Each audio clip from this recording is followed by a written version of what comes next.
and we're definitely gonna dig into some ideas you can use to move your books. Great. So, all in, the subtitle is How Great Leaders Build Unstoppable Teams. And the genesis of this, I used to own a company in computer crime investigation. We used to do computer forensics. I dare say that's when we met. I think it is. Yeah. And I was running this business, and I had 30 employees at the time. We had a brick and mortar location. Nowadays, it doesn't seem like you have that much anymore. Right. And I was running these calculations in my office hastily, and I said, oh my God, if we simply do X, Y, and Z, we can achieve $10 million in revenue, which was like life-changing numbers, for anybody. For but anybody. For me, I'm like, my God. Even that long ago, it may have been even more Yeah, life-changing. this was in the early 2000s, like 2001. Right. So I come out of the office, I call a big meeting together of all my colleagues, and I say, everyone come on together. And on the wall, before they came in, I'd written in bubble letters, $10 million, huge on a whiteboard.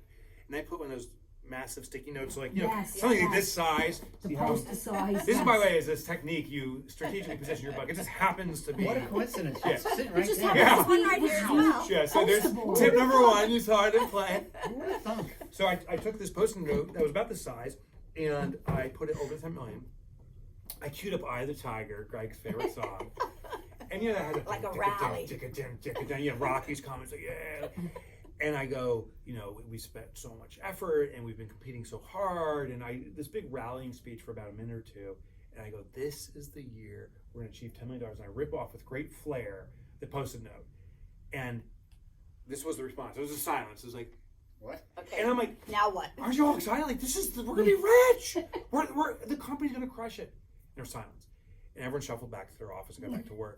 Right. My assistant, her name was Patty. Patty came to me. She says, Mike, if we get $10 million in revenue, you get the new car, you get the bigger house, but why should we care? What about my dream? What about our dreams? And that's the day I realized the biggest mistake business leaders, business owners make is we think the corporate vision is the collective vision, and it's not. It's my dream. It means It's significance everybody's to me. personal dream. Yeah. What will I? Yeah. What will I what's get the out of it? reward I will reap? My ego says $10 million, but there was a woman in there who was fighting cancer, and she said, my dream is to defeat cancer. Another person wanted to learn Spanish. Another person wants to play guitar. Someone else wanted to go home and have a beer and just spend time Right. watching football. Right. Or maybe buy a new car. Or Because they buy a haven't new- had a new car. or Correct. something. Right. A So necessity. that- exactly. Necessity. That's it. And so what I discovered was the mission of the leader is to understand the mission of the individual. Okay. Once we understand what our collective dreams are, my job is to support them, not to fulfill their dream. I can't defeat cancer. I'm not going to buy you the car. It's actually Greg, who we're business partners, shared with me once. He goes, imagine the Super Bowl that's coming up. It's a few weeks away. The Super Bowl happens, the two teams come there, and the referee says, you know what? Let's not play the game. Someone's going to get hurt anyway. Right. Let's just say X team wins. You guys just win. Game's over. The fans will be like, what just happened here? And the team's like, aren't we going to We're robbed. it's over. There's no fun in a success without the journey. It's nice to be gifted a brand new house or to whatever, but it's the journey that gives you a sense of accomplishment. So our job as leaders is to help lead our colleagues to achieving their visions. And when we're in tune with that, reciprocity states, how it functions, is they're going to support our dream.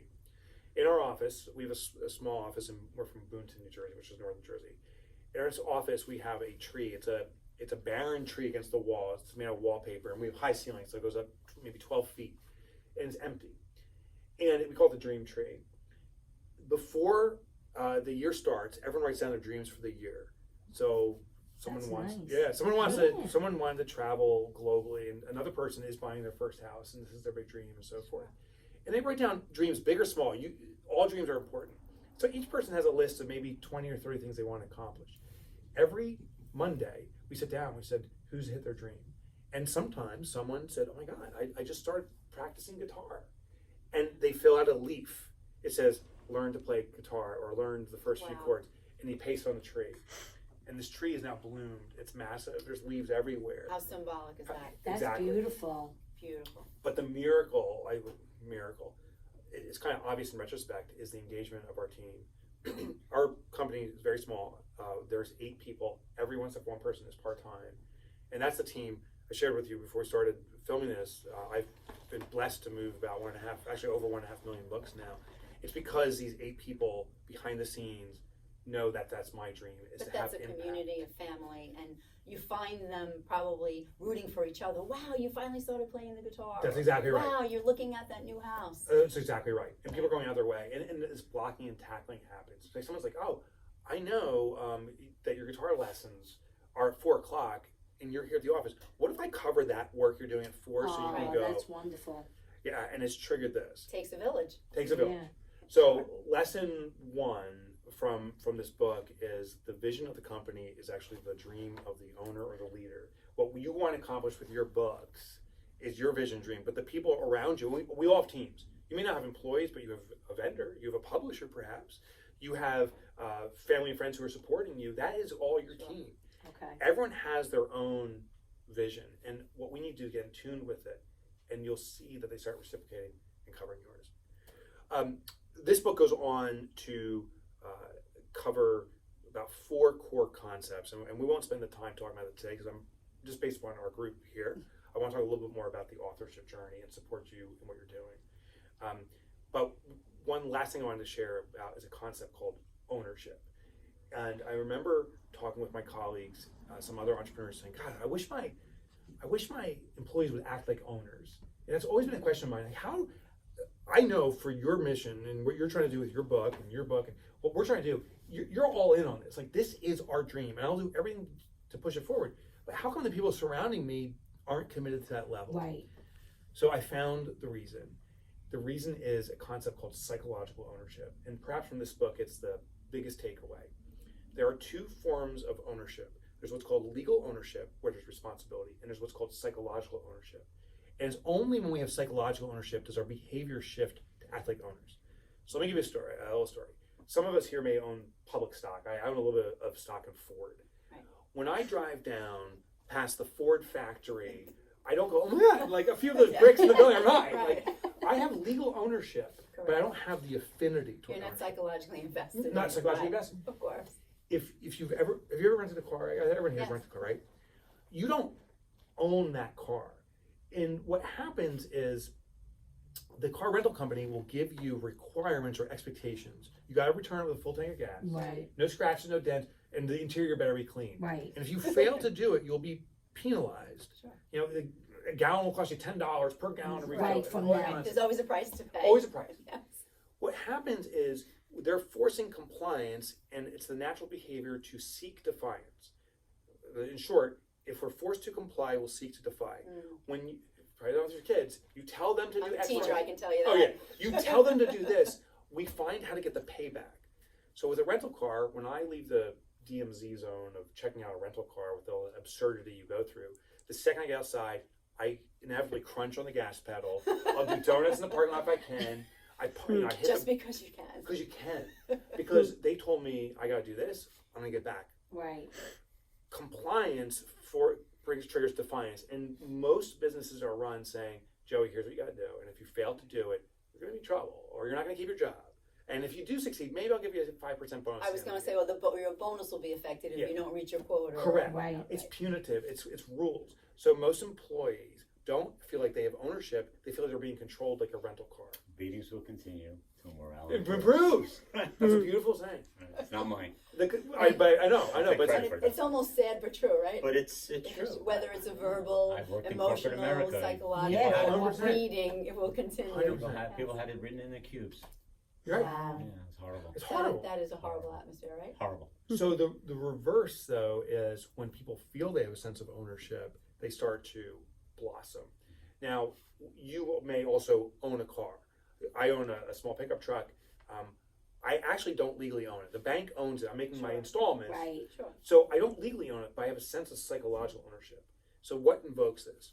When we feel that we can assert control over something, I drive it when I want to drive it, I park where I want to park it, that's control and authority. I feel it belongs to me. When I can personalize it, I program the radio stations, I put the Sure. bumper stickers on it, Right. I feel it's mine.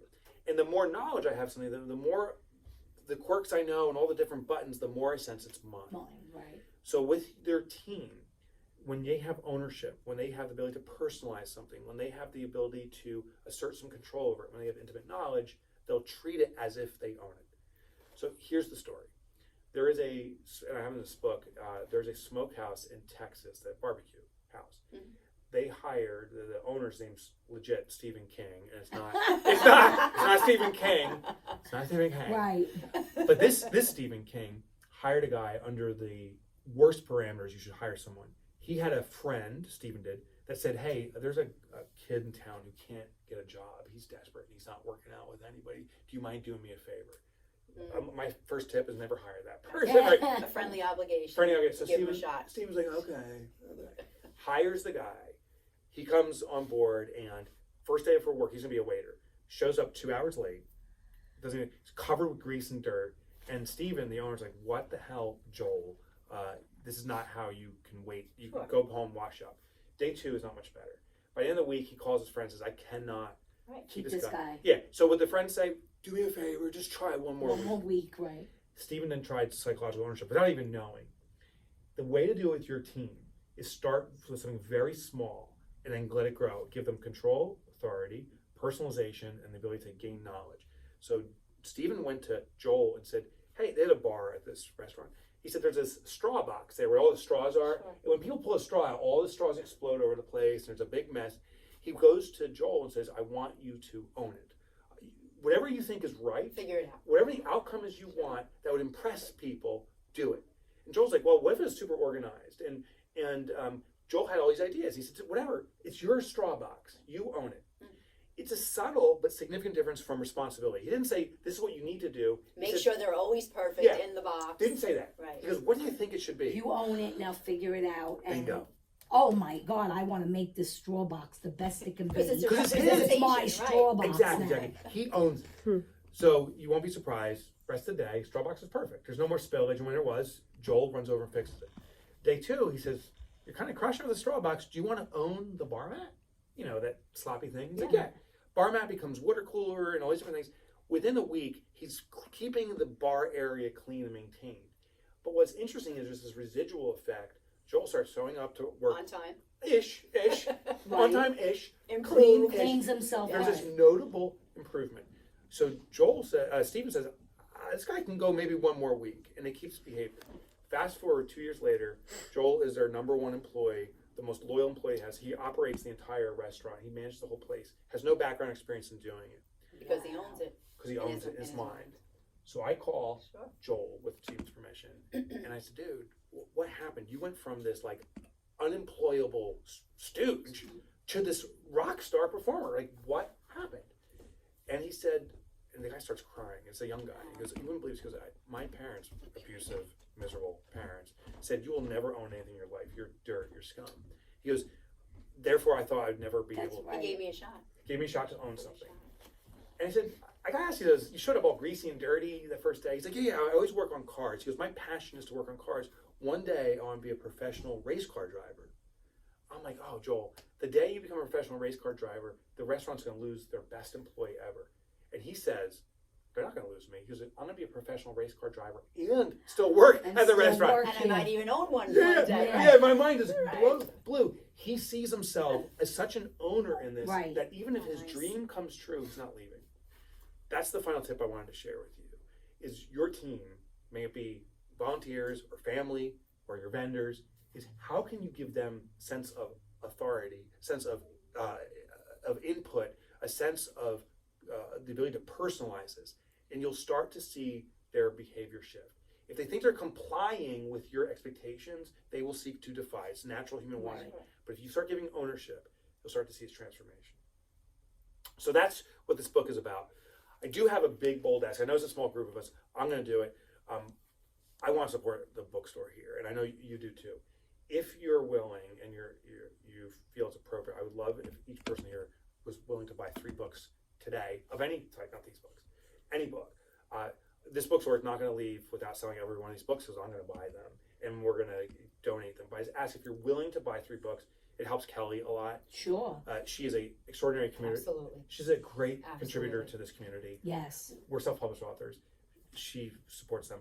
I saw people coming here asking for donations. There's more burden put on Kelly than support. So if you are willing to do it, Sure. That's an I'd easy be honored. ask. I'd be honored. That's easy. We Great. love books. A lot of books too. And So I love the I already store. reserved 3 or 4 for my wife. Right. So And if what you're, it represents. if you're willing, but Yeah. again, don't feel compelled. That's just the ask I wanted to ask for Kelly's behalf because we want to support her. Absolutely. now I want to support you. So first of all, I want to say how honored I am that you made an effort to be here. On top of that, want to tell you how honored I am that you've chosen to be an author. I don't believe the world honestly needs more books, but it needs more great books to be discovered. And I think it comes out of the self-published authored space. I think it comes out of early stage authors. I don't know if it comes out of the machine anymore. And I'm part of the machine, so I'm the guy speaking. I'm represented by a major corporation, Sure. all those different things. I don't know if the greatest books are coming from there anymore. I think there's these inspirational moments. Right. So thank you for what you're doing. Secondly, I hope you feel compelled to share with the world what you've created. Joey and I were talking about this. Creating a book takes about 100% of your soul, but that's about less than 1% of what's necessary. 99.9% So true. is marketing the book. Yes. You gotta market this like your life depends on it. And honestly, maybe your life doesn't depend on it, but the person that will discover your message and how this can be transformed at the right moment, their life does depend on it. So we kind of are on a life-saving mission here. So a couple ideas I just wanted to share with you, and we can have dialogue around this on how to sell more books Right. to more people. First of all, you have to know where your community gathers. Joey was actually really attuned to this. When we write a book, it is for one person in one situation. It's not for everyone. And actually, one of the challenges authors often have is say, "Oh, I've written a book that can serve anyone." Yeah, that may be factually true, but who's that person who's willing to have? I would argue the most intimate connection in the world is with a book, because I sit in my underwear, in my bed, or in the bathroom during an intimate moment, and I am having a one-to-one dialogue, and I For need sure. to feel Right. connection. And if I don't feel connection with this book, it's going on the Right. shelf. But I think it's up there. It says, "There is no friend as loyal as a book." Right. Right. They're always there, Always there. listening, waiting patiently. Correct. Quiet. Correct. Yes. So who is your community? And be Right. really clear on the avatar. For me, it's a small business owner. So fortunately, an event like this is amazing. We get to connect. When I want to move books, it's at a conference where entrepreneurs are going, where 1,000 people are showing up. Or something like that. Yeah, sure. So first, identify where they go. The second thing is you have to go where they go.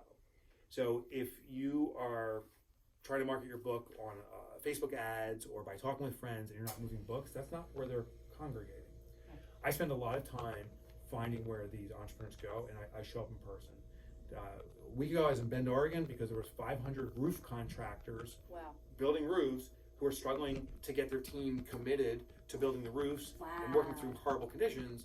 So what I did was I flew out to Bend, Oregon, and I didn't sell 500 books, but 200 books. Okay. You know, And maybe you help with the whole mission.